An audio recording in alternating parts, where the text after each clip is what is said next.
Alright guys, things continue to go from bad to really bad to even worse for Ubisoft right now, and honestly they have only themselves to blame, given the fact that these are some of the scummiest, most awful people in the entire games industry, and they have only themselves to blame for this, to be honest. I mean, I don't know what else you could do in their situation when it comes to the decisions that they've made finally catching up to them.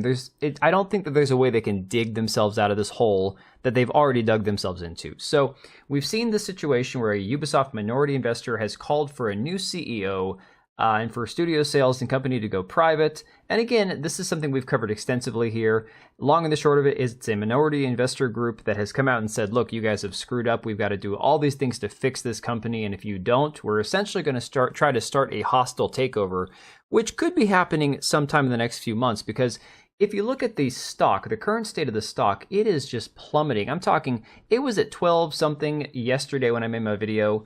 Now it's down to 11.69 as far as euros, and it is just continuing to plummet. This is one of the lowest peaks it's been at in roughly 8 years now. Back in 2014, it was at the same amount that it's at now. So absolutely abysmal situation for their stock. And of course, the lack of interest in their upcoming game, Assassin's Creed Shadow, couldn't possibly have something to do with this, right? Learning the Law here on Twitter saying that Assassin's Creed Shadows is selling horribly in Japan, dropping to 49th place on the Amazon chart.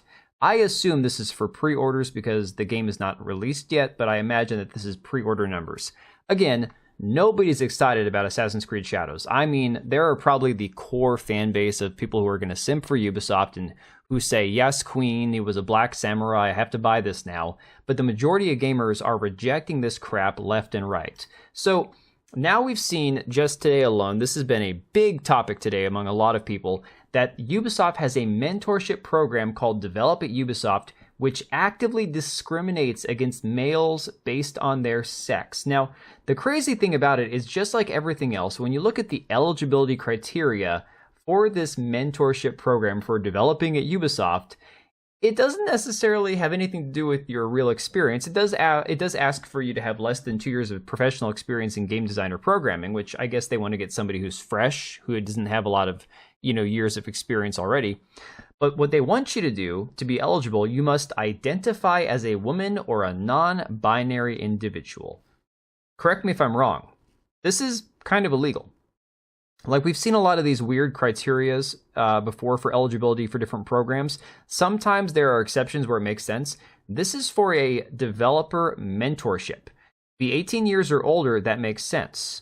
But identify as a woman or a non-binary individual. So again, they don't care if you're a biological woman. All you have to do is go and say, well, I'm gender fluid. Today I feel like a heteronormative,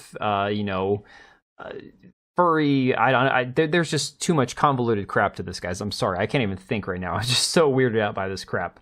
So again, this is something that's been exposed, that's been blowing up all over Twitter, and this is not going to make life any easier for Ubisoft, given the fact that this, like I said, this could be borderline illegal. I do not understand how they got away with this, but according to Dread Roberts, who kind of blew the whistle on this for a lot of us, he said it's been going on for as long as 4 years now, which is kind of crazy to think about, that they've been getting away with this crap going all the way back to 2020. You can see this post right here from April 22nd from Life at Ubisoft saying, that's a wrap on this year's Develop at Ubisoft. Our mentorship program connects participants with a mentor to assist with a preset project. Interested in applying? We'll have more information for our next edition later this year. And of course, they've been getting absolutely destroyed in the replies. People are like tagging politicians and saying somebody needs to look into it. This is not okay. This is illegal. How are you guys getting away with this? Now the craziest thing today, and massive credit to Dread Roberts, he did a video on this. We're going to link it down below, so go watch his video if you want a more extensive breakdown of what's going on in Europe with Ubisoft. But he tweeted out earlier and said, did you think things couldn't get worse for Ubisoft after everything we've already seen? Think again. The BEUC, which is the European Consumer Organization, and 22 of its members are now calling for the European Commission to investigate and put a stop to the unfair monetary practices by video game companies that include Ubisoft, Supercell, EA, and Epic Games. They claim through extensive documentation, 56 pages worth, that these companies are and have been engaging in predatory monetary practices for many years, much to the detriment of the consumer, who are most especially children, and to the benefit of these companies long term. Paywalls, microtransactions, and premium in-game currency bundles are just a small part of the sneaky tactics that have earned these companies a total in the billions. The BEUC is highly influential, co-funded by the European Union, which I'm not thrilled with, to be honest. I'm not a big fan of any multinational union or association, but to be fair, if they're going to do anything good, this seems like something that's worth investigating. They are a member of the Consumers International, 200 plus organizations, 100 plus countries, 60 years active, and has a healthy history of success in keeping giant organizations grounded in their dealings in order to support consumer buying power. This is a special case that has required much research on their part, and it looks like they have the backing of multiple countries after showing their confidence that they can bring real positive change to the industry. The story goes deep and serves as an additional cog in the wheel of Ubisoft and other developers' downward spiral. Link to the document letter below, and I'm going to link to his tweet as well as I'm going to tag his video in the description down below. I'm going to wrap this one up in a couple minutes. We're just going to do a quick summary, guys. But go check, if you want to see a more in-depth coverage of this, Dread Roberts has been covering this Ubisoft stuff like crazy, like a madman. He's working really hard. Go check out his video in the link down below. But just to kind of summarize, this says the complaint to the European Union authorities accuses them of breaching laws by misleading users into spending money. BEUC claims that microtransactions in which consumers are nudged into buying in-game currencies with real money result in overspending. The world of video games shouldn't be a place where companies bend the rules to increase profits, says Agustin Reyna, the director of BEUC, suggesting that companies should display the amounts in real currency terms so gamers aren't left confused. And what they talk about here, and Dread Roberts goes into in his video, is the exchange rate essentially for a lot of like these V-Bucks with Fortnite, the Apex coins with Apex Legends, essentially how you have to buy a lot of coins, but it doesn't equate to the actual dollars spent. Rather than being able to say, hey, that's a $10 skin, here's $10, swipe your credit card once and you're done, they use it to essentially trick people into not knowing how many coins or credits they have to purchase in a bundle. And of course, you see the letter here from them. It says, I'm writing you to inform that today, together with 22 consumer organizations from 17 European countries, we're submitting to the CPC network an external alert coordinated by the BEUCU, the European Consumer Organization, and just, again, the more the legalese side of it as well. But here it says, more specifically, we suspect several widespread infringements within an EU-wide dimension of Directive 2005-29-EC, the Unfair Commercial Practices Directive, Directive 2011-83-EU, the Consumer Rights Directive and Directive 93-13-EEC, the Unfair Contract Terms Directive, as well as the associated national provisions transposing the EU rules. These developments are particularly worrying as the use and relevance of premium virtual currencies go beyond the sector of video games. They are also used nowadays by an increasing number of online actors such as social media platforms, i.e. TikTok, Twitch, and online marketplaces like Amazon. We call on the CPC network to stop the unfair practices highlighted in this alert and to ensure that the rights of consumers, especially those of young ones, are fully respected.